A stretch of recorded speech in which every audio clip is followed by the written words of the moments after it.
एक बार किसी राजा की ज्योतिष विद्या पढ़ने की प्रबल इच्छा हुई। उसने बाजार से ज्योतिष की मुख्य मुख्य पुस्तकें खरीद ली। ज्योतिष विद्या के प्रकांड पंडितों को भी अपनी सभा में बुलाया ताकि वह उनसे ज्योतिष सीख सके। कुछ समय बाद वह स्वयं को ज्योतिष का विद्वान मानने लगा। एक बार राजा अपने कमरे में पुस्तक पढ़ रहा था। सिपाही दरवाजे पर नंगी तलवार लेकर इधर उधर घूम रहा था। यह सिपाही लंगड़ा था। राजा ने सिपाही के पैरों की आवाज़ सुनी और राजा ने मन में विचार किया, क्यों ना इस बेचारे का हाथ देख लूं। राजा ने शीघ्र ही अपने कमरे में बुलाया। महाराज की जय हो। यह कहते हुए सिपाही ने कमरे में प्रवेश किया। राजा ने कहा, तुम्हारा क्या नाम है? सिपाही ने कहा, मेरा नाम बलवंत सिंह है। मैं तुम्हारा हाथ देखना चाहता हूँ, हाथ दिखाओ। ऐसा आदेश मिलने पर बलवंत सिंह ने अपने हाथ फैला दिए। राजा ने अच्छी तरह उसका हाथ देखकर मन में विचार किया कि यह कभी धनवान नहीं हो सकता। इसके हाथ में धन की रेखा नहीं है। क्यों ना मैं इसे धनवान बना दूं। राजा चाहे तो निर्धन के भाग्य को भी बदल सकता है।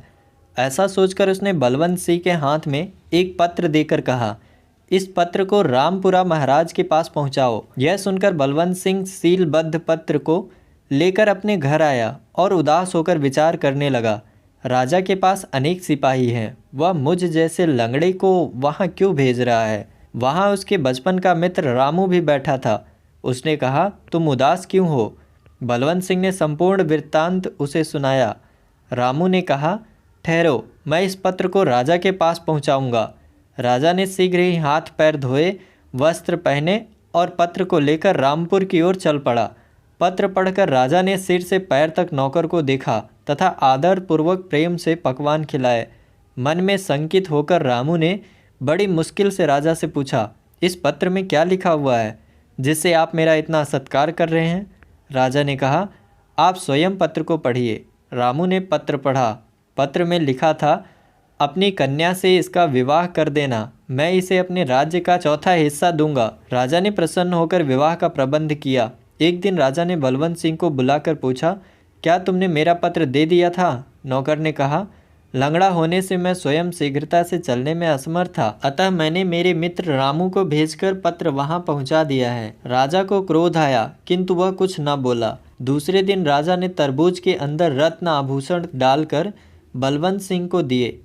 जब यह रास्ते में जा रहा था तो किसी ने पूछा, क्या आप इस तरबूज को 2 रुपए में बेचना चाहते हैं? वह लोभ में आ गया और फल बेचकर अपने घर चला गया। 2 दिन बाद रामू अपनी पत्नी को लेकर राजभवन आया। राजा ने उसे राज्य का चौथा भाग दिया। जिसके हाथ उसने तरबूज बेचा था उसने भी विशाल भवन बना लिया था।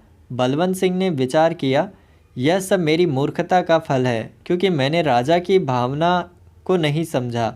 यदि राजा मुझे फिर अवसर देगा तो इसका पूरा लाभ उठाऊंगा। कुछ दिनों बाद राजा ने बलवंत सिंह को बुलाकर कहा, यह पत्र सेनापति को दे आओ।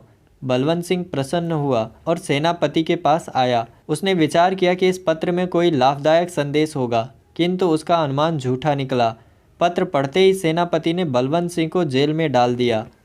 उस दिन राजा ने निश्चय किया कि मनुष्य की भाग्य की रेखा नहीं बदली जा सकती। जो कुछ भी परिवर्तन है वह ईश्वर के अधीन है, ना कि मनुष्य के। दोस्तों, अगर आपको यह कहानी पसंद आई हो तो वीडियो को एक लाइक ज़रूर करें। धन्यवाद।